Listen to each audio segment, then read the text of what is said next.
Welcome back to the deep dive. If you're listening today, we know you're a learner. You're the kind of person who wants to just, cut through all the marketing noise and get straight to the facts. Right, exactly. You want the actual numbers. Yeah.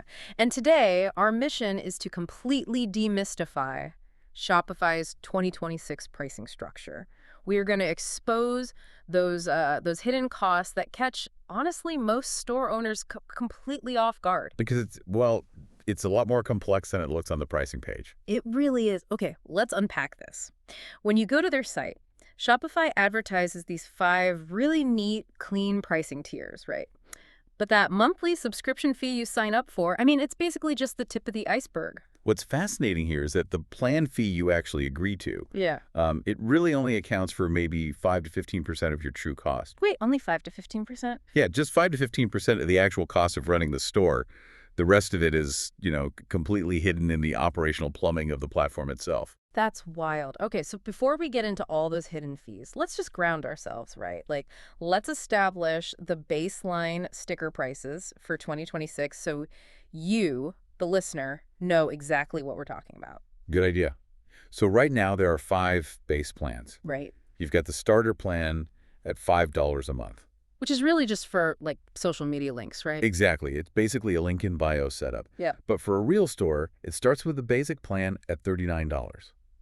Then it goes up to the Grow plan at $105, advanced at $399, and then you hit the enterprise level, which is Shopify Plus. And that one starts at what, $2,300? Yep, starts at $2,300 a month. And I should mention those are just the U.S. market rates. Oh, right, regional pricing. Yeah, Shopify dynamically changes the pricing depending on where the merchant actually lives. So if you're in India, the basic plan is about 2,099 rupees a month. Okay. In Germany, it's 36 euros. Mm. In the UK, it's 25 pounds. Right, so the currency changes, but the pie chart of the actual expenses, that doesn't change at all. Exactly. The math traps are identical. So let's use that $39 US basic plan as our anchor for this. A new merchant sees $39 and they put $39 in their spreadsheet. Right, which is a huge mistake. Because if we look at the breakdown of an average store's true expenses, that subscription is just 12% of the pie. 12%. It's the skinniest slice. Yeah. The rest is eaten up by things you basically have to have. So transaction fees take up a massive 35%. Yep. Apps and plugins take 28%. Development is around 15%. And then your theme and design work takes the last 10%. And, to put some real-world numbers to that pie chart, Yeah. let's say you have a store on that $39 basic plan, and you're making a fairly modest $15,000 a month in revenue. Okay, 15 grand. That's a solid start for a new business. It is. But their actual monthly cost is not $39. By the time you factor in credit card processing on that 15 grand, plus a few essential apps, and, amortize the theme cost, their actual expense is usually around $834 a month. $834. That is 21 times the $39 sticker price. It's a massive jump. It's not even like buying a ticket on a hyper-budget airline where you pay extra for a carry-on or water. It's more like buying a house, Right. getting the keys, and then realizing you have to pay a monthly subscription just to use the plumbing and a fee every single time you open your own front door. That is a perfect analogy, and that's exactly why this matters so much. Budgeting purely based on that subscription tier is the absolute #1 way new e-commerce businesses run into fatal cash flow crises. Because they think their overhead is $40. Exactly. They budget $40, they suddenly get hit with an $800 bill, and their margins are just completely wiped out. Wow. Okay, so let's dig into that biggest slice of the pie.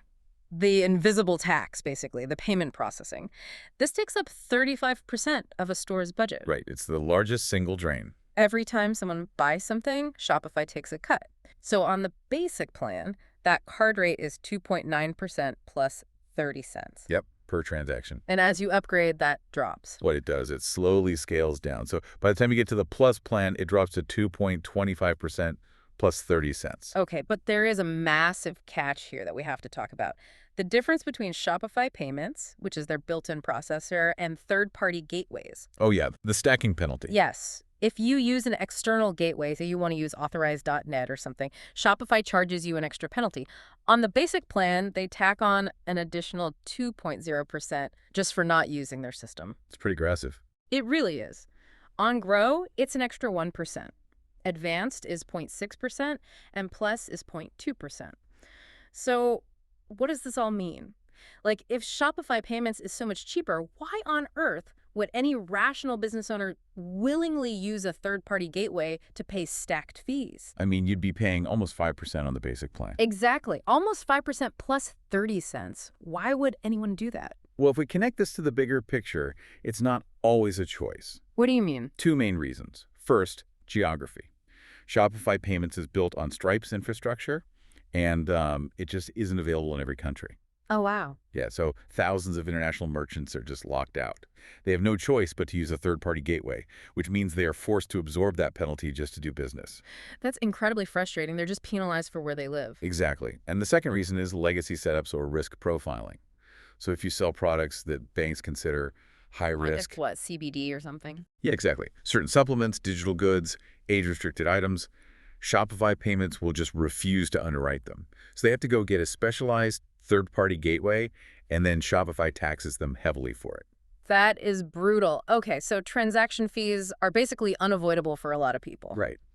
So let's shift to the second largest drain, which is 28% of the pie. And this one is actually completely self-inflicted. Ah, the app trap. Yes, the app trap. Here's where it gets really interesting. The Shopify App Store is basically like a smartphone app store on steroids. That's a great way to put it. You know, it feels so painless. You're setting up, you think, oh, I need a reviews app. That's $15. Oh, email marketing, $20. It's frictionless. But it adds up incredibly fast. Exactly. What does the average store actually spend on this? Well, most average apps cost between $10 and $100 a month. And most stores are running anywhere from 10 to 20 different apps. 20 apps. Yeah. So you're looking at an extra $100 to $500 plus every single month just on integrations. Talk about death by 1,000 cuts. It really is. And we haven't even touched the infrastructural costs. You have to buy a premium theme, which is usually $180 to $400. Right? Custom development can be anywhere from $500 to $50,000. Domains are, $14 to $20 a year. Sure, domains are cheap at least. But then, if you have a physical brick-and-mortar store, you need Shopify POS Pro to sync your inventory. Wait, that's not included. Nope, that's an additional $89 a month per physical location. Oh my gosh. So how do you avoid this? Like, what's the strategy to survive this tech bloat? The best strategy is doing a ruthless quarterly audit. You really want to try and stay under a strict $300 a month target for apps. Okay, $300. How? By relying heavily on the free built-in features. You don't need a crazy expensive email marketing app on day one. Yeah. Just use Shopify email. Use their free abandoned cart features. Use their free themes like Dawn or Sense or Craft. Right, just keep it simple. Exactly. You have to think critically about this tech bloat. Yeah. We see so many store owners paying for like 3 different analytics apps when one would be totally fine. Because they think more dashboards equal more money. Exactly. They're paying for redundancy instead of actual utility. Okay, so armed with all of this understanding about these hidden costs, let's pivot to strategy. Let's do it. How can you use this exact math to know precisely when to upgrade your plan?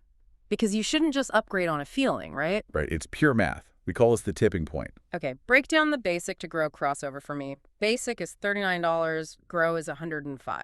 Right. So the crossover point is roughly $33,000 a month in revenue. 33 grand. Let's walk through the math on that so everyone understands why. Sure. So when you upgrade to Grow, your card rate drops by 0.2%. Okay. So if your average order is $50, that 0.2% drop saves you exactly 10 cents per order. 10 cents? That doesn't sound like a lot. It doesn't, but the price gap between the plans is $66.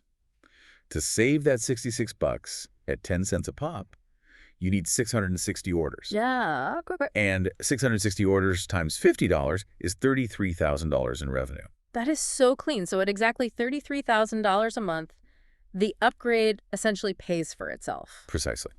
And then for the next jump from Grow to Advanced, which is a $294 gap. The crossover is roughly $147,000 a month. Okay, but are there other reasons to upgrade besides just that transaction fee math? Yeah, absolutely. Staff accounts are a big one.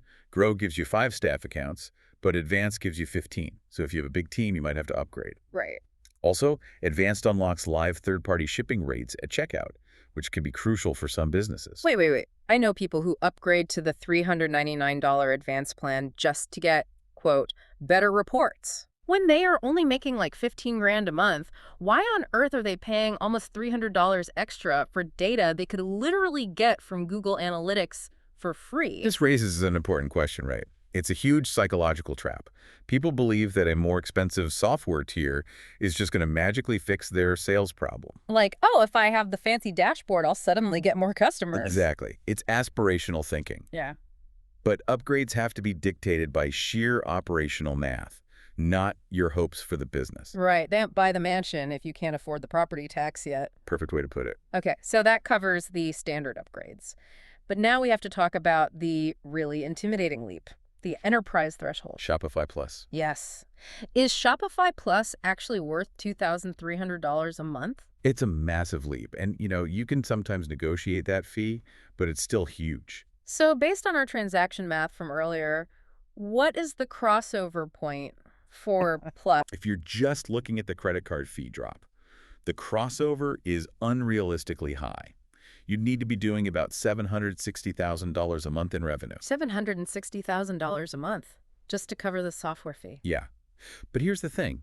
That's not how enterprise ROI works. The real return on investment kicks in much earlier, usually around $800,000 in annual revenue. Wait, why?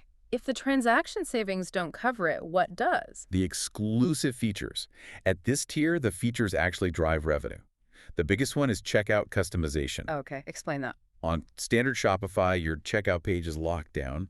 You can't really change it. But on Convoin, plus you can fully customize the checkout. You can add one-click upsells right when they are pulling out their credit card. Oh, wow. And data shows that this alone creates a 10 to 15% lift in conversion rates. That is huge. It's kind of like transitioning from renting a stall at a flea market where you just use whatever generic cash register they give you, Right. to literally owning your own high-end mall. You control the entire experience. Exactly.